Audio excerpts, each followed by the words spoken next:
Hello guys, welcome back to my YouTube channel Standard Classes. So today I'm going to start a new chapter of economics class 11 micro. ठीक है? So in the previous video we have discussed chapter 3 demand in detail और chapter 1 और chapter 2 भी हम लोग अच्छे से discuss कर चुके हैं. Now I'm going to start chapter 4 that is elasticity of demand. ठीक है? बहुत simple है. मतलब अगर एक बार आपने समझ लिया आप सारे क्वेश्चंस ऐसे कर लोगे. बट अगर इसका कॉन्सेप्ट नहीं समझ आया सब कुछ गोलमोल हो जाएगा कि भाई ये हो क्या रहा है. ठीक है, तो बहुत ज्यादा इंपॉर्टेंट है इस कॉन्सेप्ट को समझना. बस एक बार समझ लो सब सारा काम बहुत आसानी से बहुत आराम से हो जाएगा. ठीक है, सो लेट्स गेट स्टार्टेड. हमने लास्ट वीडियो में क्या पढ़ा था, मैंने आपको लास्ट चैप्टर में एक लॉ ऑफ डिमांड नाम की कोई चीज पढ़ाई थी. ठीक है, लॉ ऑफ डिमांड क्या बोलता था? लॉ ऑफ डिमांड हमें ये बताता था that there is a inverse relationship between price and demand. इस लाइन का मतलब क्या है कि that there is a inverse relationship between price and demand. इसका ये मतलब है कि अगर मेरा प्राइस बढ़ेगा तो मेरी डिमांड कम होगी और अगर मेरा प्राइस कम होगा तो मेरी डिमांड बढ़ेगी. ठीक है, दैट मीन्स नेगेटिव रिलेशन है ना. देखो प्राइस बढ़ रहा है, डिमांड कम हो रही है, ऑपोजिट डायरेक्शन में जा रहे हैं. इसलिए जब ऑपोजिट डायरेक्शन में जा रहा है that means a inverse relationship. ठीक है, क्योंकि देखो एक बढ़ रहा है दूसरा कम हो रहा है तो इस रिलेशन को हम क्या बोलते हैं? Inverse relationship. और अगर एक बढ़ रहा है, फॉर एग्जाम्पल प्राइस बढ़ रहा है और डिमांड भी बढ़ रही है, मतलब दोनों बढ़ रहे हैं, तो इसको हम बोलते हैं पॉजिटिव रिलेशनशिप. जब समझ आई मेरी बात? तो ऑपोजिट डायरेक्शन को हम क्या बोलते हैं? इनवर्स रिलेशनशिप बोल लो या नेगेटिव रिलेशनशिप बोल लो. और जो सेम डायरेक्शन में होता है उसको हम क्या बोलते हैं? Positive relationship. आई होप गाइज ये चीज आपको अच्छे से समझ आ रही है. ठीक है, अब हमने लॉ ऑफ डिमांड में ये पढ़ा था. ठीक है, अब लॉ ऑफ डिमांड मुझे ये चीज तो बता रहा है कि जब मेरा प्राइस बढ़ेगा तो मेरा डिमांड कम होगी, पर जब मेरा प्राइस कम होगा तो डिमांड बढ़ेगी. ये चीज मुझे लॉ ऑफ डिमांड ने बता दी. पर मुझे लॉ ऑफ डिमांड ने ये चीज नहीं बताई कि कितने से अगर मेरा प्राइस बढ़ रहा है तो कितने से मेरी डिमांड कम होगी, या फिर कितने से अगर मेरा प्राइस कम हो रहा है तो कितने से मेरी डिमांड बढ़ेगी. मतलब समझ रहे हो, वो नंबर, वो मैग्नीट्यूड मुझे लॉ ऑफ डिमांड ने नहीं बताया. उसने सिर्फ मुझे डायरेक्शन बताई कि अगर मेरा प्राइस बढ़ेगा मेरी डिमांड कम होगी और मेरा प्राइस कम होगा तो मेरी डिमांड बढ़ेगी. सिर्फ इतना बताया. उसने ये नहीं बताया कि अगर प्राइस आपका फॉर एग्जाम्पल 50 रुपए से बढ़ रहा है तो कितने से मेरी डिमांड कम हो रही है, ये नहीं पता मुझे. अगर मेरा प्राइस फॉर एग्जाम्पल 50 से कम हो रहा है तो कितने से मेरी डिमांड बढ़ रही है, ये भी मुझे नहीं पता.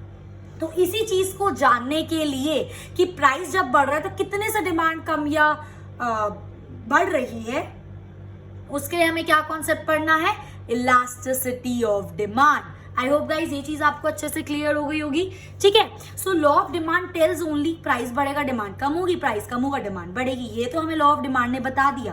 But it does not tell how much change will be there in the demand. मतलब कितना चेंज आएगा डिमांड में when there will be change in price. How much, कितना, ये चीज हमको नहीं पता. ठीक है, तो ये चीज हमें लॉ ऑफ डिमांड ने नहीं पता है. इसलिए हम लोग कौन सा कॉन्सेप्ट पढ़ रहे हैं अब? Elasticity of demand. इतने डिस्कशन से आपको ये तो बात क्लियर हो गई होगी कि इलास्टिसिटी ऑफ डिमांड हमको क्या बताएगा कि जब मेरा प्राइस चेंज हो रहा है, जब मेरा प्राइस फॉर एग्जांपल बढ़ रहा है तो मेरी डिमांड कितने से कम होगी. सिमिलरली अगर मेरा प्राइस कम हो रहा है तो मेरी डिमांड कितने से बढ़ेगी. अब ये जो हाउ मच का आंसर है ना, ये हमें कौन बताएगा? Elasticity of demand. I hope guys ये चीज आपको अच्छे से क्लियर हो गई होगी. Moving on to the concept of elasticity of demand. Actually में ये होता क्या है इलास्टिसिटी ऑफ डिमांड? बेस हमें समझ आ गया कि ये हमें ये बताएगा कि जब प्राइस बढ़ रहा है तो कितने से डिमांड में चेंज आ रहा है, ये चीज हमको पता है. Now it refers to percentage change in demand of a commodity with respect to, ये है परसेंटेज और ट्राइंगल का मतलब चेंज. ठीक है, with respect to percentage change in any factor affecting that demand. मतलब समझो इलास्टिसिटी, अभी मैंने वर्ड सिर्फ बोला इलास्टिसिटी ऑफ डिमांड क्या होता है, ना ही मैंने प्राइस इलास्टिसिटी की बात करी है, ना ही मैंने क्रॉस इनकम, कुछ नहीं. अभी बस एक जनरल टर्म मैंने आपको बोला है that is elasticity of demand. तो इलास्टिसिटी ऑफ डिमांड इस डेफिनेशन के हिसाब से हमें ये बताता है कि कितना परसेंट चेंज इन डिमांड, मतलब डिमांड में कितना परसेंट चेंज आएगा when there will be percentage change in price. इससे हमें क्या पता चला कि ये जो डिमांड है ये है डिपेंडेंट. किस पर डिपेंडेंट है? प्राइस पर. तो प्राइस क्या है आपका? इंडिपेंडेंट। आई होप गाइज ये चीज समझ आ रही है कि जब मेरा कुछ % प्राइस चेंज हो रहा है तो जब फॉर एग्जाम्पल मेरा 20% प्राइस बढ़ गया, 20% जो मेरा प्राइस है वो बढ़ गया, तो अब कितना % मेरा डिमांड कम होगा? ये वाला आंसर हमें कौन देता है? Elasticity of demand. इसलिए इसकी डेफिनेशन में लिखा है, ये आपको बताएगा कि कितना % चेंज इन डिमांड। देखो इसका पहले फॉर्मूला पढ़ो, इस जिसको ये फॉर्मूला पता है ना बच्चे को, वो ये डेफिनेशन अपने आप बना सकता है, रटने की कोई जरूरत ही नहीं है। ठीक है, तो सबसे पहली चीज elasticity of demand when there is % change in demand, मतलब कितना % डिमांड। मैंने अभी आपको बताया क्या है मेरी डिपेंडेंट क्वांटिटी और ये क्या है मेरी इंडिपेंडेंट क्वांटिटी। ठीक है, सो कितना % चेंज होगा डिमांड में जब there will be change in factor affecting demand. एक छोटा सा मुझे करेक्शन करना है गाइस, एक छोटा सा करेक्शन इस डेफिनेशन के अकॉर्डिंग। मैंने अभी आपको बताया when there is % change in demand upon % change in price. इस प्राइस की जगह कर लो एनी फैक्टर, क्योंकि अभी हम सिर्फ जनरल इलास्टिसिटी की बात कर रहे हैं। यहाँ पे लिखा था ना with respect to % change in any factor, कर लो बस इस प्राइस की जगह। ठीक है, सॉरी, आई होप ये चीज आपको कंफ्यूज नहीं करेगी। ठीक है, कोई भी फैक्टर, अच्छा यहाँ से फैक्टर की क्या बात कर रहा है? डिटर्मिनेंट्स जो हमने पढ़े थे, कोई भी फैक्टर हो सकता है, प्राइस हो सकता है, प्राइस ऑफ रिलेटेड गुड्स हो सकता है, इनकम हो सकती है, एक्सपेक्टेशंस हो सकती हैं। ठीक है, कोई भी ऐसा फैक्टर जो हमने पढ़ा था उसका क्या असर पड़ेगा डिमांड पर? तो वो सारे फैक्टर्स क्या हैं? इंडिपेंडेंट, क्योंकि डिमांड उनके बाद चेंज हो रही है। ये तो मैंने आपको एक प्राइस का एग्जांपल दिया था। फॉर एग्जांपल मैं आपको इनकम का एग्जांपल देती हूँ। आप खुद बताओ, जब किसी की इनकम बढ़ती है तो हमारी डिमांड क्या होती है? बढ़ती है। फॉर एग्जांपल एक मिस्टर ए है और उनकी इनकम 10% से बढ़ गई। अब उनकी जब इनकम 10% से बढ़ रही है तो कितने % से उसकी डिमांड बढ़ेगी? ये आपको आंसर कौन देगा? Elasticity of demand. I hope guys ये चीज अब आपको अच्छे से क्लियर हो गई होगी। तो this is elasticity of demand कि कोई भी किसी भी फैक्टर में जब चेंज आ रहा है, चाहे वो इनकम हो, चाहे वो फ्यूचर एक्सपेक्टेशन हो, चाहे वो प्राइस हो, चाहे वो प्राइस ऑफ ओन कमोडिटी हो, चाहे वो प्राइस ऑफ रिलेटेड गुड्स हो, कुछ भी हो, कितने % से जब वो चेंज हो रहा है तो कितने % से डिमांड बढ़ेगी या कम होगी? That is the concept of elasticity of demand. ठीक है, जिसको ये फॉर्मूला याद है, देखो ना, आप डायरेक्ट भी लिख सकते हो। Elasticity of demand is % change in demand, % change in demand of a commodity with respect to % change in any other factor of the demand। ठीक है, ये वर्ड होता है ना विद रिस्पेक्ट टू, इसका मतलब ये कि जब ये चेंज होगा उसके बाद ही चेंज होगा। क्लियर? अब ये तो मैंने आपको जनरल तरीका बताया। अब जो हमारी इलास्टिसिटी होती है ना वो 3 तरह की होती है। पहली होती है हमारी प्राइस इलास्टिसिटी ऑफ डिमांड, दूसरी होती है हमारी क्रॉस इलास्टिसिटी ऑफ डिमांड और तीसरी होती है हमारी इनकम इलास्टिसिटी ऑफ डिमांड। तो ये जो आपकी प्राइस इलास्टिसिटी ऑफ डिमांड होती है गाइस, अब देखो यहाँ पे हम कोई भी फैक्टर की बात कर रहे थे ना, तो इसके अंदर जब हमारी डिमांड चेंज होगी विद रिस्पेक्ट टू प्राइस, अब वो वाली चीज है जो मैंने आपको अभी 2 मिनट पहले बताई दी थी, % change in demand with respect to % change in price। जब हम पर्टिकुलरली प्राइस के टर्म्स में निकालेंगे that is price elasticity of demand. एक और चीज, जब हम प्राइस के टर्म्स में निकाल रहे हैं मतलब बाकी सारे फैक्टर्स क्या हैं? कांस्टेंट, याद रखना। Similarly cross elasticity of demand, अब ये हमारा बिल्कुल कॉन्सेप्ट क्लियर है। क्रॉस वर्ड हम कब यूज करते हैं? जब हम रिलेटेड गुड्स की बात कर रहे हो, for example substitute goods and supplement complementary goods, right? तो सब्स्टिट्यूट गुड्स में क्या होता था? एक का प्राइस बढ़ता था, दूसरे की डिमांड बढ़ती थी, पॉजिटिव रिलेशन। और कॉम्प्लीमेंट्री गुड्स में क्या होता था? एक का प्राइस बढ़ रहा है, दूसरे की डिमांड कम हो रही है, नेगेटिव रिलेशन। तो इनको हम क्रॉस इलास्टिसिटी क्यों बोल रहे हैं? क्योंकि एक गुड की प्राइस की बात हो रही है और उसका असर दूसरे की डिमांड पर पड़ रहा है। ये पूरा चीज मैंने आपके साथ डिटेल में डिस्कस करी है अपने प्रीवियस चैप्टर में, प्रीवियस वीडियोस में, जब हम चैप्टर 3 डिमांड डिस्कस कर रहे थे। क्लियर? अब खुद देखो, अब इसका क्या हो जाएगा हमारा? % चेंज इन डिमांड तो होगा किसके रिस्पेक्ट में? With due to % change in related goods. ठीक है, अब ये जो आपके रिलेटेड गुड्स हैं कुछ भी हो सकते हैं। यहाँ पे ये सब्स्टिट्यूट गुड्स भी हो सकते हैं गाइस, सब्स्टिट्यूट गुड्स, और यहाँ पर ये आपके कॉम्प्लीमेंट्री गुड्स भी हो सकते हैं। आई होप ये चीज क्लियर है आपको। And other things remaining constant, related goods की बात कर रहे हैं, बाकी सब कुछ कांस्टेंट। सिमिलरली अब इनकम का तो आप खुद ही मुझे बता सकते हो, that is % change in demand upon % change in income. Y लिख दिया मैंने, मतलब इनकम। क्लियर? तो जब इनकम चेंज हो रही है तो डिमांड पे कितना चेंज हो रहा है? बाकी सारे फैक्टर्स क्या है? कांस्टेंट। तो ये होती है हमारी 3 तरह की इलास्टिसिटीज। ठीक है guys? And a good news आपके लिए ये है कि ये जो दो इलास्टिसिटी है, क्रॉस इलास्टिसिटी और इनकम इलास्टिसिटी, आपके सिलेबस में नहीं है. So we have to study only and only price elasticity of demand. Okay, so अब हम स्टार्ट करते हैं guys price elasticity of demand. जैसा कि मैंने आपको अभी इंट्रोडक्शन में बता ही दिया था that price elasticity of demand का होता है हमारा 1 सेकेंड. या so price elasticity of demand की मैंने आपके साथ अभी डिस्कशन करा था कि प्राइस इलास्टिसिटी मतलब when there is change in demand due to change in price. अभी तो डिस्कस करा था आपके साथ. When there is percentage change in demand due to percentage change in price. ठीक है, अब हम यही चीज को आगे पढ़ेंगे. तो यही चीज मैंने यहाँ पे लिखी है. Price elasticity means degree of responsiveness of demand for a commodity. पहले पढ़ो फिर समझाती हूँ. Degree of responsiveness of demand of a commodity with reference to change in price of such commodity. I hope guys ये clear हो गया होगा. अब इसको समझो कि जब आपका किसी कमोडिटी का प्राइस चेंज हो रहा है तो उस चेंज इन प्राइस से जो आपकी डिमांड है वो कितना रिस्पॉन्स कर रही है, कैसे रिस्पॉन्स कर रही है. ठीक है, फॉर एग्जाम्पल मेरा प्राइस 10% से बढ़ गया तो मेरी डिमांड फॉर एग्जाम्पल ले रही हूं मैं 5% से कम हो गई. This is my price elasticity of demand. क्योंकि जब मेरा प्राइस चेंज हो रहा है, देखो ना, with reference to change in price, आपकी डिमांड उस चेंज इन प्राइस से कितना रिस्पॉन्स कर रही है. मतलब 10% से प्राइस बढ़ा, आपकी डिमांड कितने से कम हो गई, 5% से. आ रही है मेरी बात समझ. That is price elasticity of demand. Clear. अब फिर से पढ़ो कि प्राइस इलास्टिसिटी में डिग्री ऑफ रिस्पॉन्सिवनेस मतलब डिमांड कैसे रिस्पॉन्स कर रही है due to change in price. अब वो प्राइस बढ़ भी सकता है, वो प्राइस कम भी हो सकता है. ठीक है, तो response of demand for a commodity with reference to change in price of a commodity is known as price elasticity of demand. Clear. ठीक है, अब देखो, It establishes a quantitative relationship between price and demand.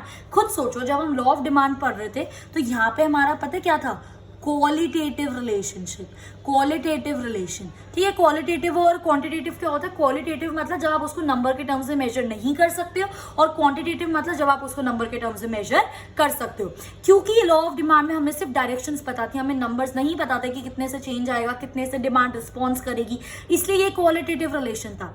क्योंकि अब इसके अंदर मुझे पता है कि अगर मेरा 10% से प्राइस बढ़ रहा है तो 5% से मेरी डिमांड कम हो रही है, मैं उसको नंबर में मेजर कर सकती हूँ. इसलिए it establishes a quantitative relationship between demand and price. बाकी सब कुछ कांस्टेंट है, ये भूल मत जाना. हम यहाँ पे प्राइस इलास्टिसिटी की बात कर रहे हैं, सब डिमांड चेंज हो रही है विद चेंज इन प्राइस. बाकी सब कुछ सारे फैक्टर्स क्या है, कांस्टेंट. क्लियर. तो क्योंकि हमारे सिलेबस में सिर्फ प्राइस इलास्टिसिटी ऑफ डिमांड है एंड ये आपकी सबसे जनरल इलास्टिसिटी होती है. ठीक है, और भी बहुत तरह की होती है, बट जो जनरल इलास्टिसिटी होती है दैट इज प्राइस इलास्टिसिटी. इसलिए कहीं पर भी लिखा हो सिर्फ इलास्टिसिटी ऑफ डिमांड, इसका मतलब प्राइस इलास्टिसिटी है. कहीं पर भी लिखा हो डिमांड इलास्टिसिटी, इसका भी मतलब प्राइस इलास्टिसिटी है. और कहीं पर भी लिखा हो सिर्फ इलास्टिसिटी, उसका मतलब भी प्राइस इलास्टिसिटी ही होगा. ठीक है, क्योंकि यहाँ पे सिर्फ और सिर्फ एक जनरल जो इलास्टिसिटी है that is price elasticity of demand. I hope guys ये चीज आपको अच्छे से समझ आ गई है. ठीक है, मूविंग ऑन. अब हम इस प्राइस इलास्टिसिटी को मेजर कैसे करेंगे, निकालेंगे कैसे. प्राइस इलास्टिसिटी को निकालने के लिए दो मेथड है. यार मैं परसेंटेज पूरा नहीं लिखूंगी, उसकी जगह मैं इसका जिससे हम इसको डिनोट करते हैं वो यूज करूंगी. ठीक है, इसका सिंबल. सो दो मेथड होते हैं प्राइस इलास्टिसिटी को हमें मेजर करने के. First is our percentage method and second is our proportionate method. दोनों मेथड हम एक एक करके डिस्कस करते हैं. ध्यान से समझना, बहुत अच्छे तरीके से समझ आएगा. ठीक है, तो सबसे पहली बात परसेंटेज चेंज मेथड कि परसेंटेज मेथड आपका होता क्या है, मतलब क्या है. It is when elasticity measured as a ratio. When elasticity is measured as a ratio. Ratio मतलब कुछ न्यूमरेटर में और कुछ डिनोमिनेटर में. और अब ये रेशियो किस चीज का है, ये जो आपका रेशियो है ये किस चीज का है guys. This is percentage change in quantity demanded upon percentage change in price. ये आपका फॉर्मूला है परसेंटेज मेथड का. When we will calculate percentage change in quantity demanded upon percentage change in price. Percentage change, triangle मतलब change. ठीक है, so percentage method के through हम elasticity कैसे निकाल सकते हैं. It is the ratio. Ratio मतलब something in numerator and something in denominator. ठीक है, it is the ratio between किसका ratio, percentage change in quantity demanded upon percentage change in price. आई मेरी बात समझ, क्लियर हो रहा है क्या बोलने की कोशिश कर रही हूँ. ठीक है, इसी चीज को मैं अब आपको ऐसे लिख के दिखा सकती हूँ कि elasticity of demand is equals to percentage change in quantity demanded upon percentage change in price.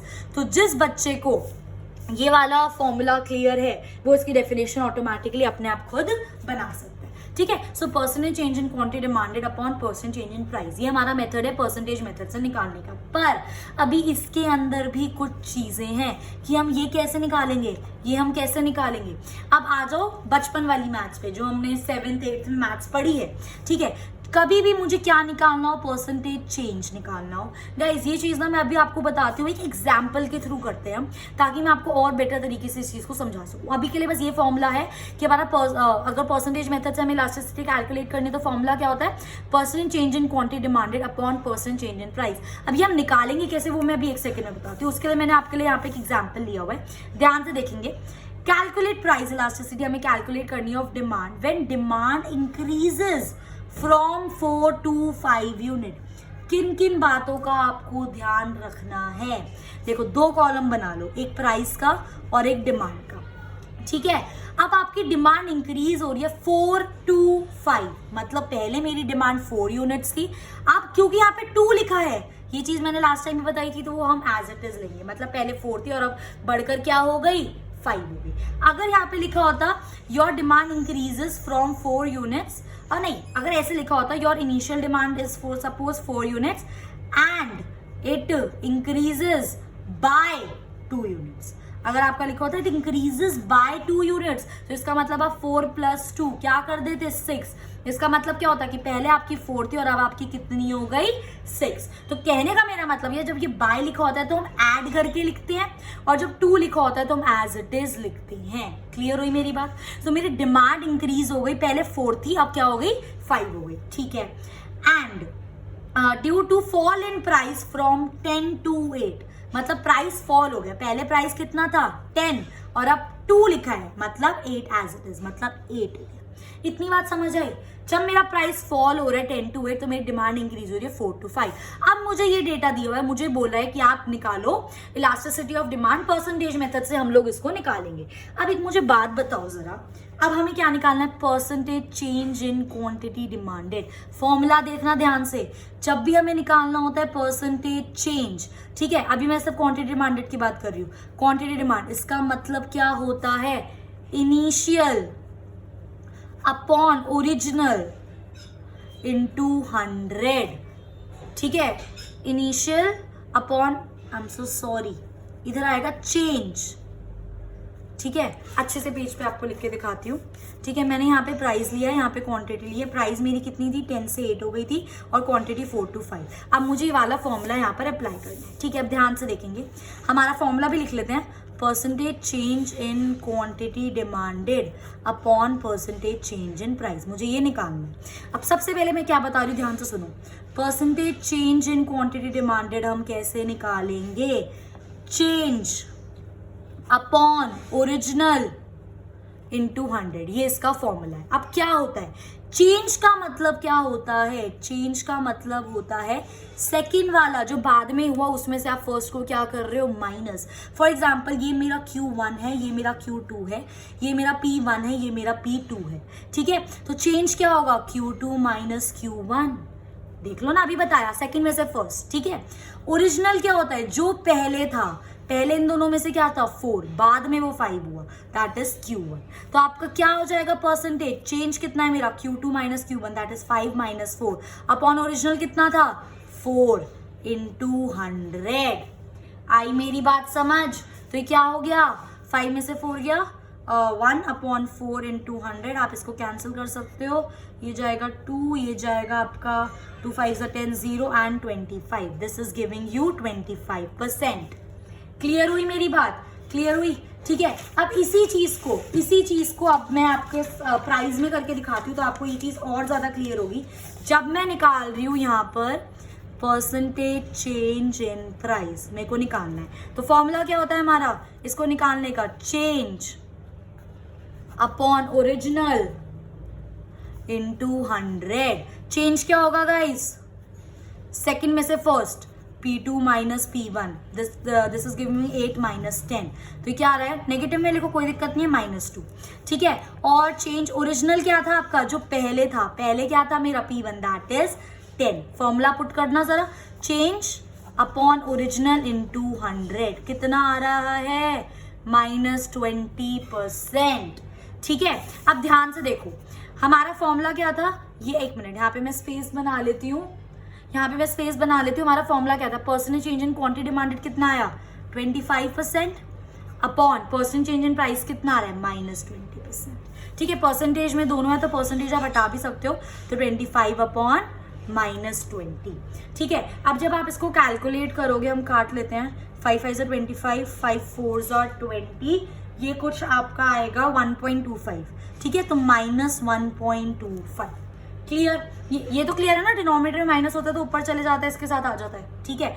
अब मेरा आंसर क्या आ रहा है, -1.25 इज माई इलास्टिसिटी। तो सबसे पहला अगर आप यहाँ पे होते तो मेरा क्वेश्चन होता, निकालना समझ आया कैसे निकालते हैं। तो अगर मैं कंक्लूड करूं तो परसेंटेज हम कैसे निकालते हैं गाइस, किसी की भी परसेंटेज हमें निकालनी हो, चेंज, ट्रायंगल मतलब change, upon original into 100। Original आपको पता है, चेंज कैसे निकालते हैं, सेकंड माइनस फर्स्ट। क्लियर हो गया ये कॉन्सेप्ट। अब एक चीज मैं बहुत इंपॉर्टेंट आपको बताने वाली हूँ, मेरी इलास्टिसिटी क्या आ रही है, -1.25 आई है मेरी इलास्टिसिटी, ठीक है। अब ध्यान से समझना है इस चीज को, जो मेरी माइनस का ना यहाँ पे कोई मतलब नहीं है, अभी बताती हूँ मतलब माइनस का मतलब क्या है, पर इस टाइम पे माइनस की यहाँ पे कोई इंपॉर्टेंस नहीं है। अगर आपसे मैम पूछती है कि आपकी इलास्टिसिटी कितनी है, तो आप बोलोगे मैम 1.25, ठीक है। फिर मैम आपसे पूछेंगी -1.25 क्यों नहीं बोल रहे, क्योंकि मैम को ये जवाब देना कि मैम माइनस के साइन का यहाँ पे सिर्फ एक ही मतलब है, वो माइनस का साइन हमें ये बता रहा है that there is a negative relation between price and demand. आई मेरी बात समझ, क्या बोलने की कोशिश कर रही हूं मैं ये बोल रही हूं कि जो मेरा -1.25 आया, इलास्टिसिटी हमेशा प्लस या माइनस का साइन इग्नोर करके एब्सोल्यूट वैल्यू लेते हैं, दैट इज 1.25। फिर इस माइनस का साइन का मतलब क्या है, इस माइनस के साइन का मतलब ये है that there is negative relation, किसके बीच में, between price and quantity demanded. I hope guys ये चीज अब आपको बहुत अच्छे से क्लियर हो गई होगी, ठीक है, कि हम कैसे निकालते हैं और परसेंटेज का हमारा फॉर्मूला क्या होता है। इसी बेस पर मैंने आपके लिए एक और क्वेश्चन लिखा है यहाँ पर, ताकि हम इसको और अच्छे से समझ सके। देखो, हमेशा प्राइस और डिमांड का कॉलम बना लो। When price rises from 8 to 10, price पहले 8 था, अब क्या हो गया 10 हो गया। The demand falls from 5 to 4, तो डिमांड मेरी क्या हो गई 5 to 4। अब आप लोग सोच रहे होगे हम खुद कर लेंगे इसको फटाफट से, बिल्कुल अब आप कर सकते हो, आपको ये चीज समझ आ गई है, ठीक है। तो हमारा फॉर्मूला क्या होता है इलास्टिसिटी का, इलास्टिसिटी ऑफ डिमांड, ठीक है, ईडी मतलब इलास्टिसिटी ऑफ डिमांड, ठीक है। तो हम क्या निकालेंगे, percentage change in quantity demanded upon percentage change in price, ये फॉर्मूला है। सबसे पहले हमें क्या निकालना है, percentage change in quantity demanded. कैसे निकालेंगे परसेंटेज चेंज, क्या बोला था अभी आपको फॉर्मूला परसेंटेज निकालने का, change upon original into 100। Change का मतलब क्या होता है, सेकंड माइनस फर्स्ट, तो 4 - 5 अपॉन ओरिजिनल कितनी थी डिमांड 5 into 100। आगे जरा सॉल्व कर दो, क्या हो गया ये -1/5 into 100, तो ये आपका आ गया guys 5 2s 10, that will give you -20%। I hope इसमें किसी को कोई डाउट नहीं होगा। यहीं पे कर रही हूँ मैं दूसरा भी, ठीक है, परसेंटेज चेंज इन प्राइस कर रही हूँ मैं आपके लिए। तो चेंज क्या होगा मेरा, second minus first, that is 10 - 8 upon original कितना था 8 into 100। 10 में से 8 गया, 2/8 into 100, कैंसिल कर दो, ये क्या 2 4s 2 2s 4 2 5s 10 and this is giving me 25%। आ रही है मेरी बात समझ। अब इसके फॉर्मूले के अगर आप हिसाब से लगाओ तो क्या आ रहा है, क्वांटिटी डिमांडेड कितना है -20 अपॉन प्राइस वाला कितना था 25, ठीक है। तो आई थिंक ये सेम ही आ रहा है, लास्ट टाइम हमारा उल्टा आ रहा था, ठीक है, लास्ट टाइम आया था 25/20, तो आप इसको सॉल्व कर लेना, ठीक है। तो आपको कुछ भी यहाँ पे जो आप सॉल्व करके आपका फाइनल यहाँ पर आंसर आ जाएगा। अगर मैं इसको करूँ तो -20/25 ये जाएगा 4/5 कुछ आप डिवाइड कर लेना, ठीक है, ये आपका आंसर आ जाएगा। और आंसर किस में आएगा? नेगेटिव में। पर हम आंसर लेंगे किस में? Absolute value. नेगेटिव का मतलब क्या है? सिर्फ यहाँ पर that there is a inverse relationship between price and quantity demanded. I hope guys ये वाला कॉन्सेप्ट तो बिल्कुल अच्छे से क्लियर हो गया होगा कि हमें परसेंटेज मेथड निकालना कैसे होता है, ठीक है। इसी बेस पर हमारा नेक्स्ट मेथड आता है गाइस, प्रोपोर्शनेट मेथड। सच बता रही हूँ, जिस बच्चे को ये आता है ना वो ये बहुत इजीली कर सकता है। अब एक चीज मैं आपको बताती हूँ, ठीक है। इस वाले फॉर्मूला पर आओ। हमारा फॉर्मूला क्या था? Percentage change in quantity demanded upon percentage change in price, ये था मेरा फॉर्मूला। अब एक बात बहुत ध्यान से समझना, percentage change in quantity demanded हम कैसे निकाल रहे थे?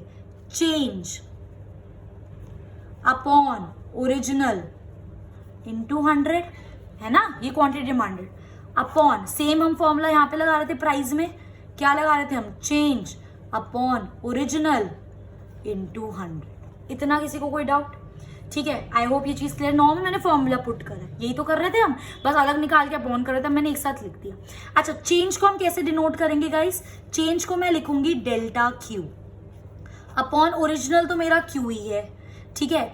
Change upon original into 100 upon again change, अब यहाँ पे प्राइस की बात हो रही तो delta P upon original into 100। इसका मतलब क्या है? ध्यान से समझो, जो डेल्टा क्यू है वो क्या है आपका? सेम ही है, Q2 माइनस Q1, मतलब सेकंड में से फर्स्ट माइनस कर रहे, that is your change. Similarly जो मेरा डेल्टा पी है वो क्या है? P2 माइनस P1 ही है, बस हमने उसको ऐसे डिनोट कर दिया, ट्राइंगल मतलब चेंज, ठीक है। आई मेरी बात समझ? अब ये चीज हमने मैथमेटिक्स में सीखी है। देखो ये 100 यहाँ पर भी है, ये 100 यहाँ पर भी है। अच्छा चलो ऐसे भी कंफ्यूज मत, तो इसको मैं से मल्टीप्लाई कर दूं तो क्या आ जाएगा मेरा? ये हो जाएगा delta Q into 100 upon Q upon ये भी क्या हो जाएगा? Delta P into 100 upon P. ये चीज आपने मल्टीप्लीकेशन में सीखी होगी, और मैंने अपने मैथ्स की बहुत सारी वीडियोस में ये चीज आपको बताई है कि सबसे नीचे वाला हम किससे मल्टीप्लाई करते हैं? सबसे ऊपर वाले से, और ये हम किससे मल्टीप्लाई करते हैं? इससे। तो अगर मैं इसको इससे मल्टीप्लाई कर दूं तो मतलब delta Q into 100 into P, किसी को कोई दिक्कत? अपॉन इसको इससे मल्टीप्लाई कर दिया तो delta P into 100 into Q. आई मेरी बात समझ? कुछ कटता हुआ दिख रहा है भाई? 100 से 100 कैंसिल, तो आपका फॉर्मूला क्या बना? Delta Q upon delta P into P upon Q. Check कर लो, यही फॉर्मूला है इलास्टिसिटी ऑफ डिमांड का, delta Q upon delta P into P upon Q. तो ये जो आपका फॉर्मूला है ये इसी से तो आया है। आ रही है बात समझ? कितना ज्यादा सिंपल है, कितना ज्यादा सिंपल और कितना ज्यादा इंटरेस्टिंग है ना। इसी फॉर्मूले मैंने बस कुछ नहीं करा, चेंज अपॉन ओरिजिनल इनटू 100, पहले क्वांटिटी निकाल ली, परसेंटेज चेंज आ गया ना, उसको ऐसे डिनोट कर दिया। पूरा मैंने आपको एक्सप्लेन करा ही है अभी। आई मेरी बात समझ? और यहाँ पे डेल्टा क्यू क्या है? Q1 माइनस, चलो Q2 minus Q1, P2 minus P1, ऐसे ले लो वरना कंफ्यूज हो जाओगे, ठीक है। Second quantity minus first quantity is delta Q. Delta P क्या है? Second price minus first price is delta P. ये जो मेरा P है that is my initial price, मतलब ओरिजिनल जो प्राइस था, और ये जो मेरा Q है that is my initial quantity, जो ओरिजिनल मेरी क्वांटिटी थी, ठीक है। और ये जो बस मैंने यहाँ पे P1 और Q1 लिखा था गाइस, ये जो आपका P2 और Q2 हो जाएगा, जो कि मैंने चेंज कर दिया, ठीक है। तो मेरा P2 क्या है यहाँ पर? New price. कंफ्यूज नहीं होना। डेल्टा क्यू कैसे निकालते हैं? Q2 minus Q1। Delta P कैसे निकालते हैं? P2 minus P1। तो यहाँ पे ये जो है आपका Q2 और P2 ये क्या है? Your new quantity and new price, है ना। अरे बाबा अभी तो समझाई मैंने ये चीज। देखो प्राइस और क्वांटिटी जब ली थी तो Q2 और P2 क्या है? न्यू क्वांटिटी और न्यू प्राइस, और Q1 और P1 क्या है? ओरिजिनल क्वांटिटी और ओरिजिनल प्राइस। सिंपल। आई मेरी बात समझ? आई एम डैम श्योर ये चीज आपको बिल्कुल अच्छे से क्लियर हो गई होगी। इस कॉन्सेप्ट पे मैं आपको क्वेश्चंस कराऊंगी एक बार जब मैं चैप्टर खत्म कर दूं, ठीक है। We will be doing questions, कोई टेंशन लेने वाली बात नहीं है। सेकंड इंपॉर्टेंट थिंग, जब ऐसे क्वेश्चंस आते हैं आपको पता है आप ये सेम क्वेश्चन इससे सॉल्व कर सकते हो। सेम क्वेश्चन ये इससे सॉल्व हो सकता है, कैसे वो भी करके दिखा देते हैं। हमारा काम ही आप लोगों को पढ़ाना है, ठीक है। अब ध्यान से देखेंगे इस वाले क्वेश्चन को, मैं इस वाले फॉर्मेट से कर रही हूँ, ठीक है। सबसे पहले प्राइस और डिमांड। प्राइस राइज हुआ है 8 से 10 और डिमांड फॉल हुई है 5 से 4। मेरा फॉर्मूला क्या है, delta Q upon delta P into P by Q. Clear. Delta Q क्या है, मतलब चेंज, क्यू मतलब डिमांड, चेंज क्या है मेरा, that is 4 - 5 upon delta P, second minus first, 10 - 8 into original P क्या था 8 अपॉन ओरिजिनल क्यू क्या था 5. सॉल्व करना जरा. 4 में से 5 गया -1 अपॉन 10 में से 8 गया 2 इंटू 8 अपॉन 5. काट दो, 2 4 = 8, तो -4 अपॉन 5. अब कर ही देती हूँ, पिछले में भी अटक गई थी ये चीज़. अगर मैं 4 को डिवाइड कर दूंगी 5 से तो क्या बनेगा, 5 0 = 0 बचा 4. पॉइंट उतारो यहाँ पर, पॉइंट लगाएंगे तो 0, 5 8 = 40. That is giving me -0.8. तो मेरी इलास्टिसिटी क्या आ गई 0.8. माइनस का साइन तो बस मुझे ये बता रहा है कि प्राइस और डिमांड के बीच में क्या है, नेगेटिव रिलेशन. देखो सेम क्वेश्चन इस तरीके से मैंने सॉल्व कर दिया. आ रही है मेरी बात समझ. अब एक चीज आती है कि हमें कौन सा क्वेश्चन किस तरीके से सॉल्व करें, वो आपके ऊपर है. क्वेश्चन में आपको क्या क्या दे रखा है, आप वो चीजें देखो. आप इसकी तरह से भी कर सकते हो, इसकी तरीके से भी कर सकते हो. पर मैं एक ट्रिक बताऊंगी कि किस क्वेश्चन में हम ये वाला यूज करते हैं. जनरली हम मैक्सिमम ये वाला फॉर्मूला यूज करते हैं. तो जब मैं आपके साथ न्यूमेरिकल सॉल्व करूंगी तो मैं ये चीज आपको बताऊंगी कि किन पर्टिकुलर क्वेश्चन कुछ ऐसे जिनको आप सिर्फ इससे सॉल्व कर सकते हो, इससे आप सॉल्व नहीं कर सकते. तो वो हम प्रैक्टिस जब करेंगे तो I will let you know. Okay guys, moving on. Last topic है हमारे इस वाली वीडियो का, दैट इज इंपॉर्टेंट ऑब्जर्वेशन, जो मैं ऑलरेडी आपके साथ डिस्कस कर चुकी हूँ, बट एक बार स्टिल.